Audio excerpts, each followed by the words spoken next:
নমস্কাৰ, মই মোৰ সকলো জ্যোতি অনুৰাগীক মোৰ ফালৰ পৰা সম্ভাষণ জনাইছোঁ। মই আগৰ ভিডিঅ' এটাত আপোনালোকক শনি আৰু বৃহস্পতি গ্ৰহৰ বিশেষকৈ সঞ্চাৰৰ বিষয়ে কৈছিলোঁ। যেতিয়া এটা গ্ৰহ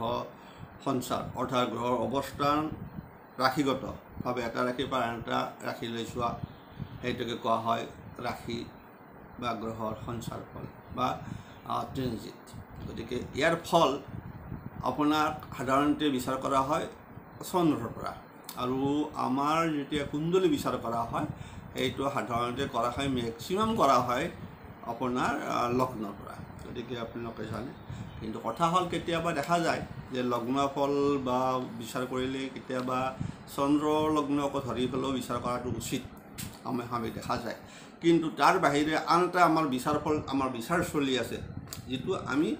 ৰাশিফল বুলি কওঁ। বাৰ্ষিক ৰাশিফল, সাপ্তাহিক ৰাশিফল, এইবিলাক যিটো কৈ থাকোঁ, সেইটো কৰা যায় যে আমাৰ গ্ৰহবিলাকৰ সঞ্চাৰৰ ওপৰত ভিত্তি কৰি। কাৰণ এই সঞ্চাৰৰ ফলটো সদায় চন্দ্ৰৰ ওপৰত ভিত্তি কৰি কৰা হয়। কোৱা আছে জ্যোতিষশাস্ত্ৰত যে যিবিলাক মুখ্য আপোনাৰ লগ্নৰ পৰা হ'ব বিচাৰ, সেইটো হ'ল স্থিৰ ভাগ্য বুলি কোৱা হয়। আপোনালোকক কৈ দিছোঁ, সেইটো স্থিৰ ভাগ্য বুলি কোৱা হয়। আৰু আপোনালোকক যে আমি কৈ থাকোঁ বা আমাৰ যথেষ্ট আপোনালোকে পাই থাকে, পঢ়ি থাকে বা ভিডিঅ'বিলাক চাই থাকে যে অমুক ৰাশি অমুকটো সঞ্চাৰ হৈছে, গতিকে বিৰাট ভাল। এইবিলাক হ'ল এটা আপোনাৰ সাময়িক মানে এইটোক কোৱা হয় অস্থিৰ ভাগ্য। মনত ৰাখিব, এইটো অস্থিৰ ভাগ্য বুলি কোৱা হৈছে। আৰু ইয়াৰ মূল কাৰণটো এটা, ইয়াৰ ফলো আহি যায় কেতিয়া আহি যায়, যদি আপোনাৰ লগ্নস্থানৰ দশাৱতী দুৰ্বল হৈ থাকে, আৰু ইয়াত যদি সেই দশা কালত এই বিশেষকৈ যিটো ৰাশি গ্ৰহ সঞ্চাৰৰ যদি ফল যদি শুভ হৈ যায়, তেতিয়া শুভ ফল পাব। কেতিয়াবা দেখা যায় যে শুভ ফল তাত শুভ আছে, ইয়াত অত্যন্ত অশুভ, তেতিয়াহ'লে আপুনি মিশ্ৰ ফল পাব, কমপ্লিট নাপাবও পাৰে। এইকাৰণে সাধাৰণতে চোৱা যায় আৰু যে এতিয়া এই বছৰত আমাৰ বা কোনটো আপোনাৰ ৰাশিৰ পৰা, য'ত চন্দ্ৰ আছে সেইটো আপোনাৰ ৰাশিৰ পৰা কোন গ্ৰহ ক'ত আছে সেইটো মানে চাই পেলাই কোৱা যায়। সেইফালৰ পৰা আপোনালোকক মই কৈ দিছোঁ, আগত কৈছোঁ যে শনি আৰু বৃহস্পতিৰ কথা কৈ দিছোঁ মই আপোনালোকক, যে আপোনালোকে গমেই পালে। এতিয়া লাহেকৈ আজি মই কৈছিলোঁ যে দুটাৰ কথা ক'ম বুলি কৈছিলোঁ যে নেক্সট আকৌ মই এই ৰিগাৰ্ডিঙত ৰাহু আৰু কেতুৰ ক'ম, কিন্তু মই আজি কেতুৰ নক'ম। আজি আপোনালোকৰ লগত ক'ম মই বিশেষকৈ ৰাহুৰটো ক'ম। ৰাহুৰ ট্ৰেনজিট বা ৰাহুৰ মানে ট্ৰেনজিট ফল যাক কোৱা বুলি কোৱা হয়, যিটো আপোনাৰ কোৱা হয় মানে ৰাহুৰ গছৰ বা সঞ্চাৰ ফল। এতিয়া আহোঁ, আপোনালোকক বেছি দীঘলীয়া নকৰোঁ। গতিকে আমাৰ এই মুহূৰ্ততে ধৰি লওক, যদি আপুনি চাব যায় তেনেহ'লে আপোনাৰ এতিয়া ৰাহুৰ চলি আছে ক'ত, বিশেষকৈ কোন জেগাত আছে, আমাৰ চাবানে মীন ৰাশিত আছে ঠিক সেইটো কথা কৈছোঁ। কিন্তু কথা হ'ল এই ৰাহু এটা ৰাশিত 1.5 বছৰকৈ থাকে, আৰু সেই তাৰ ফলত 1.5 বছৰ কমপ্লিট হোৱাৰ পিছত নেক্সটটো ৰাশিলৈকে সঞ্চাৰ কৰে, নেক্সটটোত আহি যায়, এইদৰে ঘূৰি থাকে, 12টা ৰাশিত ঘূৰি থাকে। আগত মই কৈছোঁ যে বৃহস্পতিৰ 1 বছৰ, শনিৰ 2.5 বছৰ, ৰাহু কেতুৰ 1.5 বছৰ। গতিকে ৰাহুৰ মই কৈ দিছোঁ যে ৰাহুৰ এতিয়া আপোনাৰ মীন ৰাশিত থাকিব 1.5 বছৰ হ'ল মানে শেষ হোৱা নাই, কিন্তু আপোনাৰ এতিয়ালৈকে হোৱা নাই, এতিয়া আছেয়ে, এতিয়া আপোনাৰ মীনত আছে ৰাহু। গতিকে সেইফালৰ পৰা আপোনালোকৰ ৰাশি হিচাপত আপোনাৰ কাৰ কি ফল, মই এইটোও কৈছোঁ যে এই 1.5 বছৰত ৰাহুৱে যে অকল ফল দান কৰিব সেইটো নহয়। মই এটা কথা আগতেও কৈছোঁ যে আন সৰু সুৰা গ্ৰহবিলাকো কৰিব, যিবিলাকৰ ধৰক এতিয়া মংগলৰ 45 দিন বা শুক্ৰ যদি চাই, শুক্ৰ এটা ৰাশিত 28 দিন থাকে, ঠিক সেইদৰে বুধ থাকিব 18 দিন, ৰবি থাকিব এমাহ, এনেকুৱাকৈ তাৰ ফলটো আহিব না। অকল যে একদম মানে শনি বা ৰাহুৱে একদম হেঁচা মাৰি ধৰি থাকিব, সেইটো নহ'ব কথা আছে। গতিকে এতিয়া কথা হ'ল ৰাহুৰ যেতিয়া ৰাহুৰ ফলটো কওঁ যদি আপোনাৰ যাৰ জন্ম ৰাশিত থাকি যায় ধৰক এতিয়া আপোনাৰ জন্ম ৰাশি বুলিলে আমি কোনটো বুজিম যিহেতু ৰাহু মীন আছে গতিকে মীন ৰাশি যিসকল জাতক জাতিকা সেইসকলৰ জন্ম ৰাশি হ'ব গতিকে ৰাহু জন্ম ৰাশিত কি হয় যে থাকিলে তেতিয়া কি অযথা ভ্ৰমণ হয় শত্ৰু ভয় হয় দুশ্চিন্তা থাকে মুখ্য কথাটো আহিলে বাকীৰ মাজত আপোনাৰ যিমানে ভাল ফল নাহিলেও মাজে মাজে ইয়াৰ পৰাও আপুনি ভ্ৰমণ হৈ যাব আৰু হঠাতে কিবা এটা দুশ্চিন্তা আহি যাব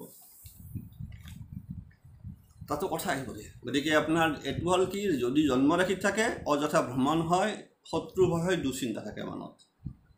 দ্বিতীয়ত যদি থাকে সেই তেতিয়া হয় কি অৰ্থ ব্যয় বাধা বিপত্তি সমালোচনাৰ সন্মুখীন গতিকে ৰাহু দ্বিতীয় স্থানত থাকিলেও আপোনাৰ এইবিলাক ফল হয় যে অৰ্থ ব্যয় হয় বাধা বিপত্তি সমালোচনাৰ সন্মুখীন হ'ব যদি তৃতীয় স্থান হয় গতিকে আপুনি চাব আপোনালোকৰ মতে তৃতীয় স্থানত যদি হয় আপোনাৰ জন্ম ৰাশিৰ পৰা যাৰেই নহওক এইবিলাক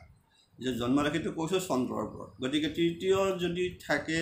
তেতিয়াহ'লে আপোনাৰ অৰ্থভাগ্য অৰ্থলাভ সাফল্য আদি শুভ ফল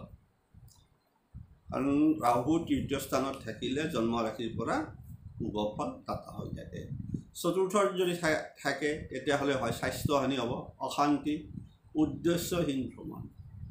যিটো ভ্ৰমণৰ কোনো উদ্দেশ্য নাথাকে আৰু যদি পঞ্চমত থাকে তেতিয়া আহে হতাশা দুখ অশান্তি আদি অশুভ ফল সেইদৰে যদি ষষ্ঠত হয় ৰাহু ৰাশিৰ পৰা জন্ম ৰাশিৰ পৰা যে ষষ্ঠত যদি হয় সম্পদ বৃদ্ধি ষষ্ঠত কিন্তু ভাল ফল দিয়ে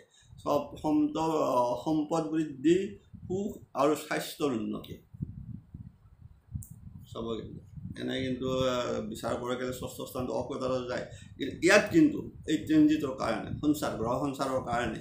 যিটো ফল আমাৰ বাৰ্ষিক বা সাপ্তাহিক বা তিনিমহীয়া ফল এইবিলাকৰ কিন্তু হয় কি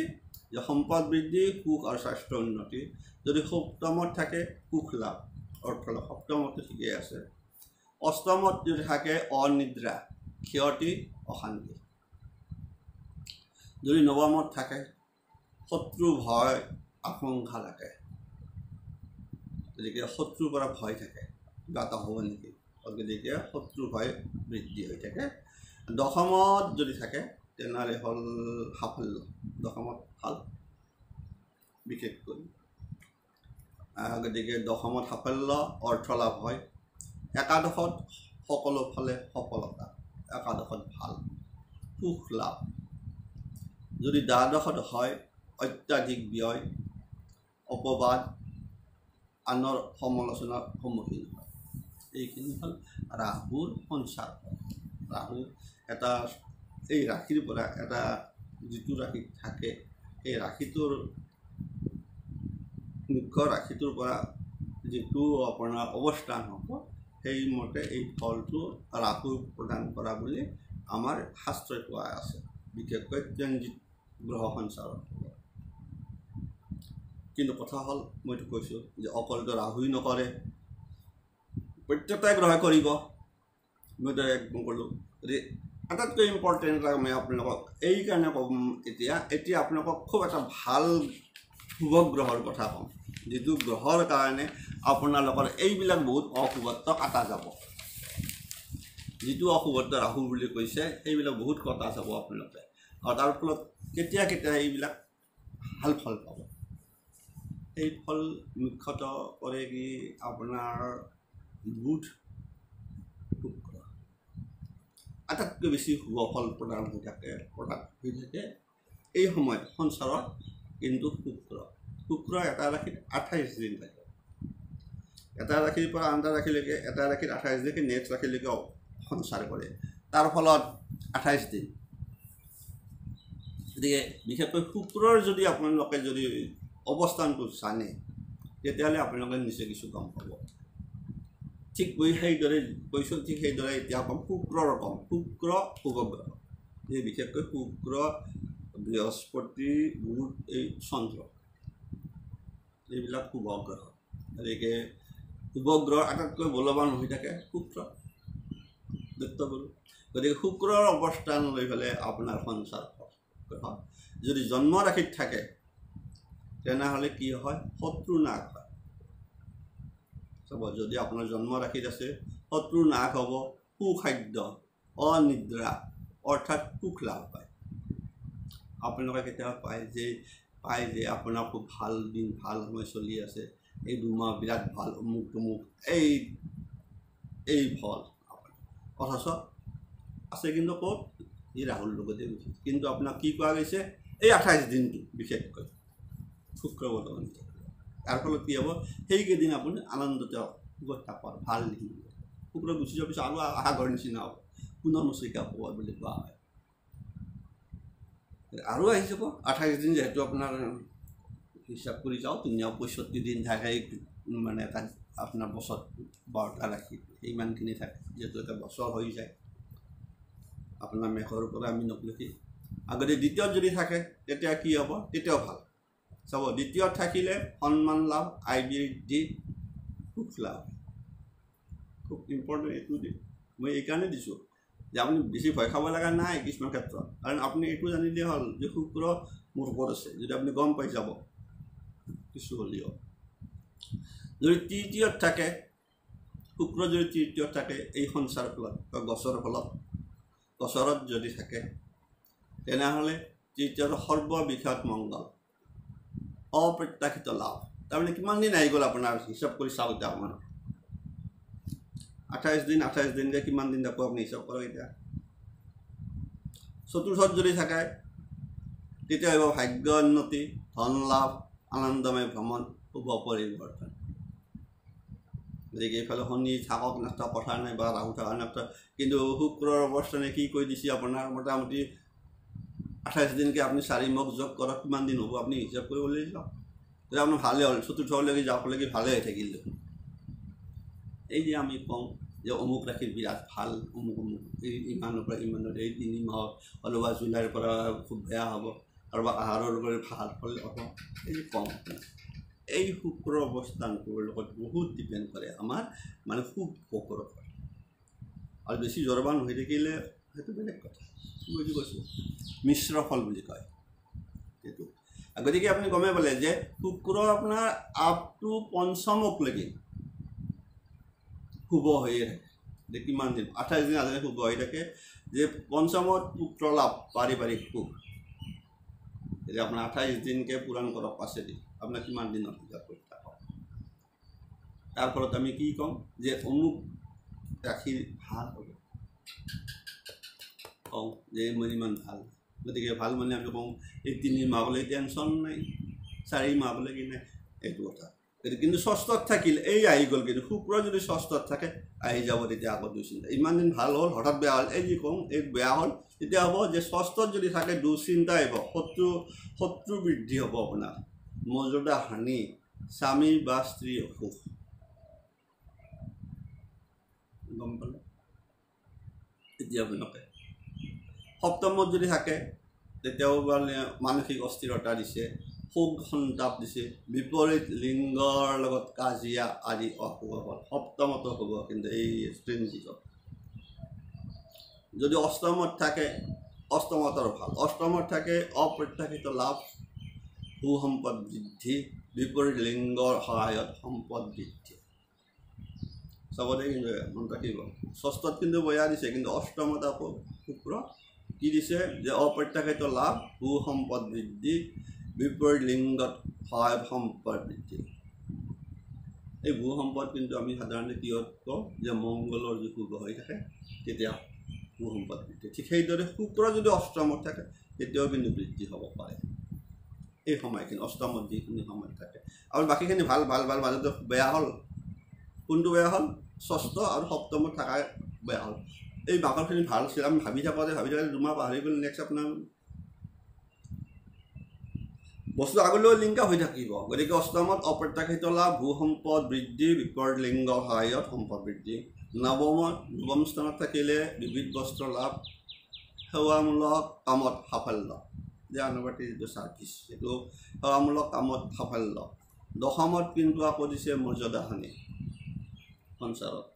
যে দশমত মৰ্যাদা হানি, কাজিয়া, হতাশা আদি। একাদশত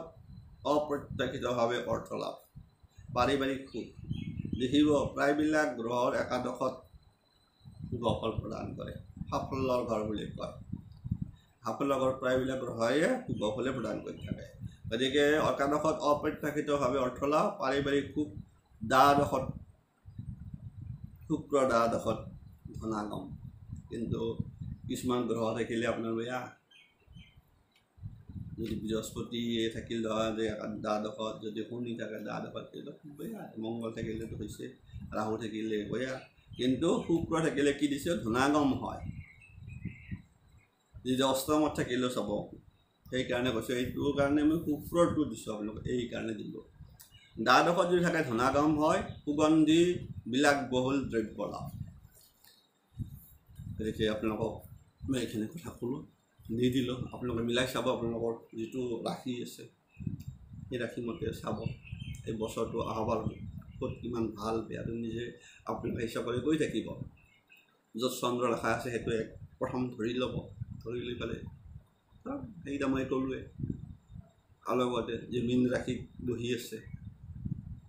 ৰাহু, গতিকে আপুনি তাতে যদি মীন ৰাশিত মানে সেইটো আছে তাত, গতিকে প্ৰথম স্থান সেইটোৱে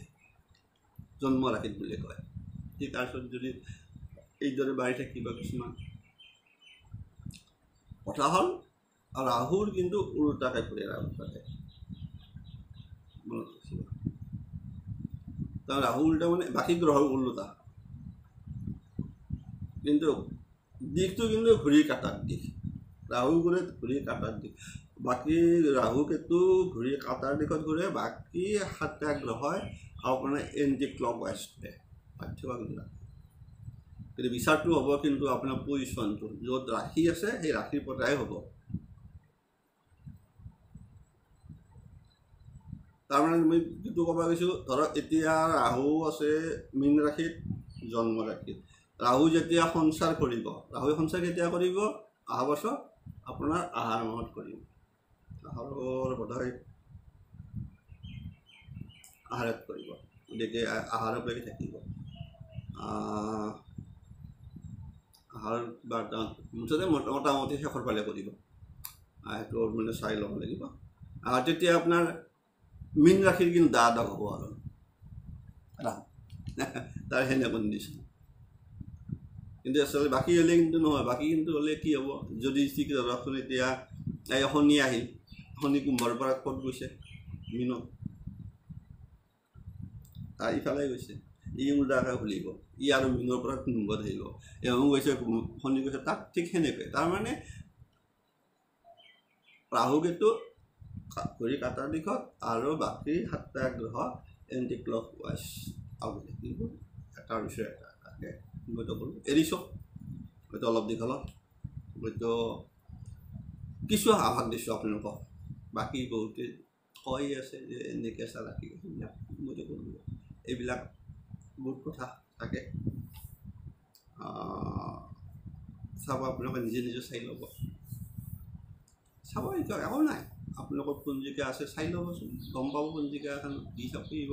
আপোনালোকৰ পঞ্জিকা য'ত আছে তাত প্ৰথমখনতে আপোনাৰ হেৰি থাকে, কি কয়, মাহৰ প্ৰথমতে আপোনাৰ চক্ৰটো দিয়াই থাকে, সেইমতে চাই ল'লেই ভাল। আপোনালোকে গমেই পাই যাব ক'ত কি চক্ৰটো লৈ পেলাই। আপোনাৰ কিন্তু চক্ৰ থকা চন্দ্ৰটো আপোনাৰ ৰাখি নধৰিব, আপোনাৰ যিটো জন্ম কুণ্ডল চন্দ্ৰ আছে সেইটোকে ৰাখি, সেইটো ৰাশিক ধৰি পেলাই আপুনি বাকীখিনি ঘূৰাব। এৰিছোঁ, সকলোৰে মংগল হওক, ভালে থাকক। অকণমান চাই ল'ব নিজে নিজে, ভাল বেয়াটো।